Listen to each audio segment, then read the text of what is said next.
xibaar yu wér te wóor ca tàng ba abonnez-vous pour ngeen di mën di jot suñuy vidéo. daleen ak jàmm seen bi di Buzz 221 HD kii di Gris Bordeaux dekku mbër bu kenn dootu présenté ci réew mi di Sénégal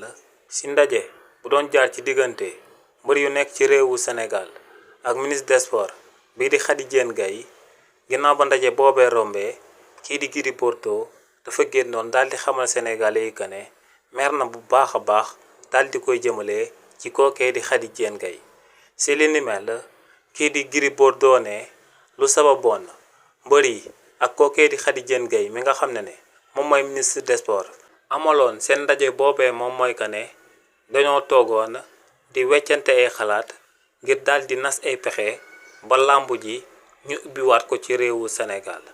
waaye ne nag ci ndaje boobee lu ma nemmeeku moom mooy que ne ministre bii di Khady Diène Gaye da doon wax ak ñoom mel ni kuy wax ak ay doomam di doon yëkkati toom di doon àddu mel ni ki nga xam ne ñum toogal duñu ay autorité ni moom donc ne kookee di Khady Diène Gaye donte ak autorité la waaye na daal di xam que ne tamit ñum toogaloon ay kilifa lañ ay chef de famille lañ buy wax ak ñoom le minimum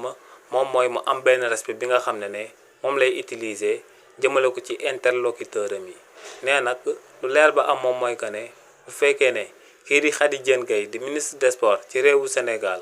oowaat na leen ba noppi yëkkatiwaat kàddu yu mel ni mu yëkkati woon na jëmale ko si ni mu doon waxee ne lu leer ba am moom mooy que ne kookee di Khady Diène Gaye du ooteeti kon ci ndaje bi nga xam ne moom Gris Bordeaux dina dem daal di ko koy teewaat ci réewu Sénégal ndax ne kookee day wax ak nit ñi mel ni kuy wax ak ay doomam te ne li ni mel moom en tant que kilifa en tant que père de famille dootut nangooti li ni mel daal di amaat mukk. xibaar yu wér te wóor ca tàng ba abonnez-vous pour ngeen di mën di jot suñuy vidéo.